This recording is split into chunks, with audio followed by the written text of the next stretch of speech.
Most people's worst fears are snakes, sharks, or something along those lines, but mine are days when we have substitute teachers.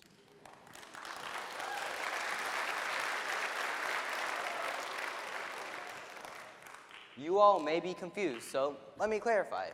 Substitute teachers, everyone's favorite days. From easy assignments to gullible teachers, we all love days when we have substitutes. Well, everyone except for me, and this all starts in the beginning of class. The substitute teacher will be going over the class roster. Adam, Sarah, Joe, pause. I'm ready to brace for impact. Sahil? I guess it could have been worse. Once, I actually got called the name Songo. My name is spelled S-A-H-I-L, Sahil. And sadly for me, Songo translates to stupid or idiotic, which I, for one, prefer much less than the original meaning of my name, leader. I seriously don't know where the N, G, or O came from, and I'm not joking when I say this, but I don't think that a substitute teacher has ever said my name completely correctly before. Sometimes they'll get really close. Once, one started to say it right, so maybe I should give her half credit. From an outside perspective, the pronunciation may not seem like a big deal, but the truth is quite the contrary. A name isn't just a name, because in many cultures, a name symbolizes something more than a person. A name is a representation of a culture, and we as humans need to respect that culture. So first, let me take you to history, to learn the importance of the meanings of names. Then, we'll attend biology, to dissect the effects we may be creating on our students, before lastly, heading over to math, to take our complex problem and to find a simple solution to it. In our westernized culture, names don't typically tend to have a deeper meaning. Because of this, we don't carry the same importance on names as other cultures do. We need to be able to show respect to other cultures. In many South Asian, indigenous, and Middle Eastern cultures, names represent more than just a name.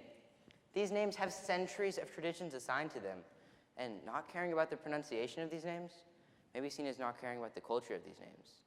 As Shrita Gajendra Gadkar says in her interview with The Standard, her name has centuries of rich history and languages associated with it. Her name represents her origins. But when someone apathetically mispronounces her name, she feels that they're not only disrespecting her, but her entire culture. We are told to respect others and their heritage, but the statement is truly quite broad. We are taught to call our teachers Mr. and Miss out of respect. But when our teachers don't show the same respect towards our students, then this respect isn't mutual. The society that we live in doesn't teach the importance of names. So when we try to branch out to new ones, we struggle. And don't think that this occurrence has only affected 2 people. In a BBC article, a study from Stanford University and Toronto University showed that nearly 50% of all Black and Asian job applicants change the presentation of their name on the resume in order to avoid the inevitable mispronunciation. This means that nearly half the people in these ethnic groups are doing this when applying for jobs to prevent their own Songo moments. This minute misunderstanding can make the world of a difference to others, and this speech isn't meant to alienate anyone, but rather to spread awareness. We were never told the possible heritage that may go into a name. It's just the way that we're taught here. That is the real problem. Okay, so there clearly is a small problem with mispronouncing names without care. I mean, someone did indirectly call me stupid. Okay, maybe it's a big problem. Such a simple thing, like mispronouncing someone's name, can really create a sense of misery for that person. Last year, I had 2 friends that shared a teacher with me, the only 2 Indian boys that teacher had during the school year. I bet you could guess where this is headed. That teacher called me their names the same amount of times as he called me mine. We don't even look alike. One of my friends was 6 feet tall and the other one was 5'3". You can assume how it felt when someone whom you spent hundreds of hours of your life with still doesn't know your name. Overall, this feeling is embarrassing and disrespectful. Ruhan Basin shared his own personal feelings when someone doesn't care to pronounce his name. He said he feels discriminated against when his teachers put forth the effort to pronounce everyone in his class's name right, aside from him and his fellow students of color. This makes sense as it makes him feel singled out. He doesn't feel equal to the rest of his classmates.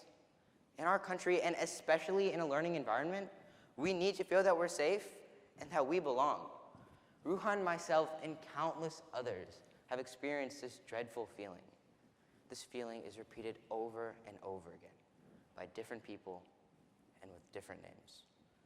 It's so rare that someone says my name right that when one does, I always smile.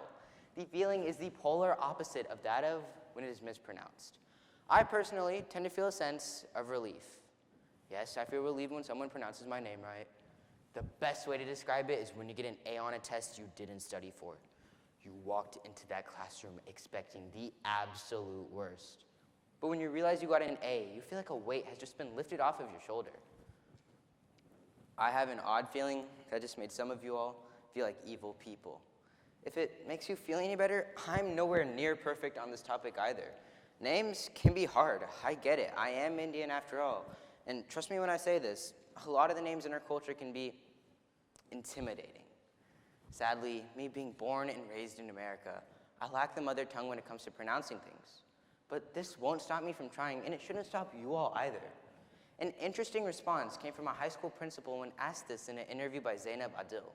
His name is Devin Ganeshanathan, and when asked why he cares so much about the pronunciation of names, he said it's because his name has been mispronounced throughout his life. He said he doesn't want his students experiencing the same dreadful feeling that he is well too fond of. He says the most important thing to keep in mind when asking someone how to pronounce their name is to come across as respectful. If you ask someone this question in a phrase that may have a bad connotative meaning, then you may have escalated the problem. I understand that that may seem confusing, so let me give you an example of this. It happens way too often with me. Boy, your name is a real tongue twister. It's so exotic, so unique, so different. Yeah, let's not do that. Luckily for you all, I've devised a two-step plan to learn just about any name. The first step, just asking that person what their name is, but in a normal way. I know, easy as pie. The second step is a tricky one. Once you've heard the name, you've got to repeat it back to yourself.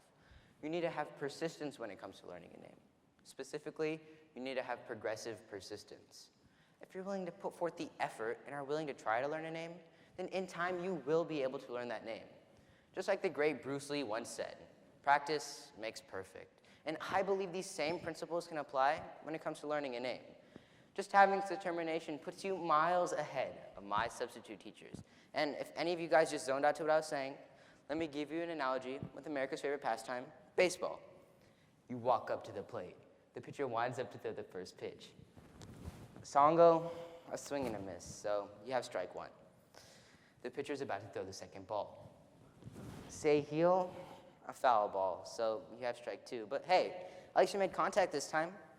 The pitcher thinks they have you in their grasp, but you know what pitch is coming. Sahil. The crowd goes wild. Sahil, Sahil, Sahil. Congratulations, you did it. You hit a home run. Now, how hard was that? Overall, the amount of effort we put into pronouncing a name can show the amount of care we have for our culture. Even if it is unintentional, mispronouncing someone's name can really create a sense of misery for that person. In a world where social acceptance isn't guaranteed, by simply putting forth the effort to pronounce someone's name, we are making one small step in the right direction. But if you're listening to this, and this happens to you, and this frequently happens to you, then you may not be completely innocent. The effort must go both ways. If you're not actively putting in the effort to correct someone when they're mispronouncing your name, then how is that person supposed to know that they're saying your name wrong? I know it's cliche to say, but in this case, teamwork truly does make the dream work. We must work as a team by providing mutual effort to achieve the great dream of saying the name right. So in this analogy, don't be the substitute teacher trying to pronounce my name. Trust me, I won't get mad at you if you get it wrong, as long as you're willing to put forth the effort and are willing to try to get it right. And just remember, your first attempt is the hardest, and I doubt that you can get any worse than Songo. Thank you.